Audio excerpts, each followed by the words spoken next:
You're welcome to CIA News Africa. I am Chidi Igboukwu-Amichi-Ekwulummili.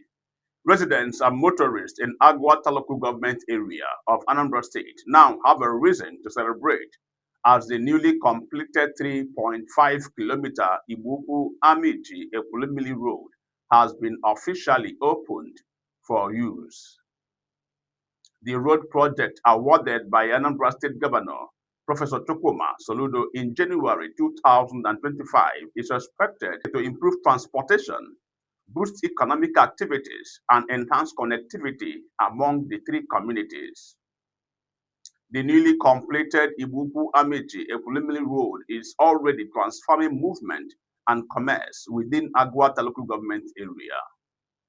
Constructed by Nev Clinton Construction Company, the 3.5-kilometer road links the communities of Igboukwu-Amichi and Ekwulummili, providing residents with a smoother and safer travel experience.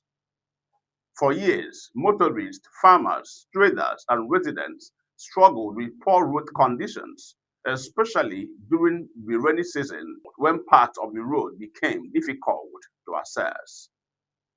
With the completion and opening of the road, travel time is expected to reduce significantly, while the transportation of agricultural produce and other goods and services become easier and more efficient.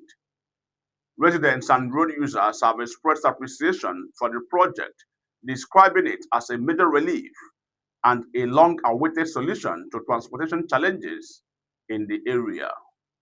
The improved road network is also expected to enhance access to schools, healthcare facilities, markets, and other essential services, contributing to the overall development of the communities.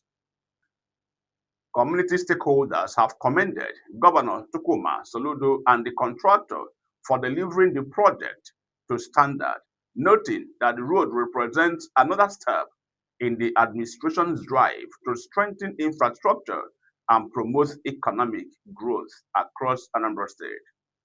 This is CIA News Africa. Subscribe to this channel if you're watching this video on YouTube, and follow this page if you're watching this video on Facebook. I am Chidi Igboukwu-Amichi. May your day be blessed. Kedu afọ na-azụ enwere ife na-alụpụta? Kedu ngwa afịa bụ ife a? Kedu ebe na-anọ? Kedu otu isi eme ya? Ị chọrọ ka mba ụwa mara maka ya? Nwa ọmarịcha ife na-alụpụta, mana ọ bụ na ndị ụwa amara ihe bụ ihe a. Nke bụ eziokwu bụ na ọ ga-ada efụkwọ. Anyị wee wepụta oge anyị kpọrọ ka anyị jee ahịa, oge anyị wepụtara iji gosiri ndị ụwa ihe na-alụ nakwa ebe na-anọ. Anyị ga-abịa kpọmkwem ma gosi ndị ụwa nekwa na ebe onye a na-anọ nekwa na ife ọ na-alụpụta bụ sọ mma.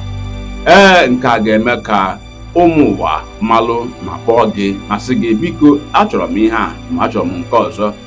Maka ọ na-abụ onye kwuo ebe ọ nọ achọrọ ya gaba. Kwuo ebe ị nọ ịdịna ka onye lụ ụlọ ma mma ya kpuchie onye kpuchie, gosi ụwa ebe ị na-anọ na oge a anyị kpọrọ ka anyị jee ahịa. Sonyere anyị n'oge a ka anyị jee ahịa.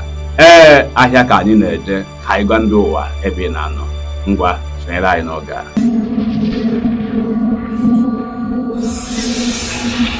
My name is Reverend Igboukwu-Amichi-Ekwulummili, the priest of Diocese of the Niger Anglican Communion.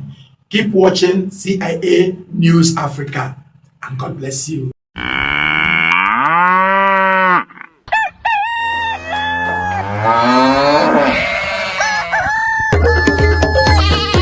ụmụnna ugo eberela na mgbagbu wee bụrụ na ihe enu Igbo na-achọ na Sokoto ọ dịzikwa na Sokoto. Okwu akpụ n'ọnụ wee bụrụ mmemme ha ga-eri eri ṅụọ aṅụ tarie akụ akpara akpa maka na ndị gboo si na oriri abụghị ọnụ nkahie. O wee bụrụ ya bụ na nke onye riri ka o bu ala mmụọ. Ị na-agba ọfala, ị na-echi echichi, ị na-agba nkwụ nwaanyị, ị na-agba akwụkwọ ka ọ bụ akwamozu, nke ọbụla bụ ya bụ nke unu na-akwado, jebe na ozigbo na nke Udo Ọgaranya na Ogidi. Udo Ọgaranya Farms Limited bụ ebe unu ga-enweta efi, ewu, atụrụ, ọkụkọ na ụdị anụ na azụ dị iche iche unu ga-eji sie erimeri ma mee mmemme ọbụla unu chọrọ ime. Onefi, ewu, atụrụ, ọkụkọ, anụ na azụ ọbụla ị chọrọ ọ dị adị na Udo Ọgaranya Farms Limited Ogidi. Ị chọọ ya na ndụ, chọọ ka ha gbuo egbu abụọ haziere gị ya ha nọ na-eche eche ugbu a. Udo Ọgaranya Farms Limited ga-ebugara gị ahịa n'ebe ọbụla n'ala Igbo mana Delta. Ha na-ebugakwara ndị ụlọ oriri na ọṅụṅụ, ndị ụlọ akwụkwọ, ụlọ ọgwụ na ndị ụlọ ọrụ gọọmenti dị iche iche. Ọ bụrụgodo ori na ị nọ n'ebe ọzọ na mpụga ala Igbo, Udo Ọgaranya ga-ezitere gị anụ n'ebe ahụ. Abịa n'ihe gbasara ịdị ọcha, Udo Ọgaranya Farms Limited bụ ọgacha. Ha makwu ka esi emeta ndị ahịa mma. Asị na ahịa ọma na-ere onwe ya, jebe je n'Udo Ọgaranya Farms Limited after transformer Eziogidi Village, Ogidi, Idemmili North Local Government Area, Anambra State, maọbụ n'afịa Oye Ogidi na ụsọ Oye Olisa, Ogidi. Kpọtụrụ ha n'akara ekwentị ugbu a 09046313342, 08102984777,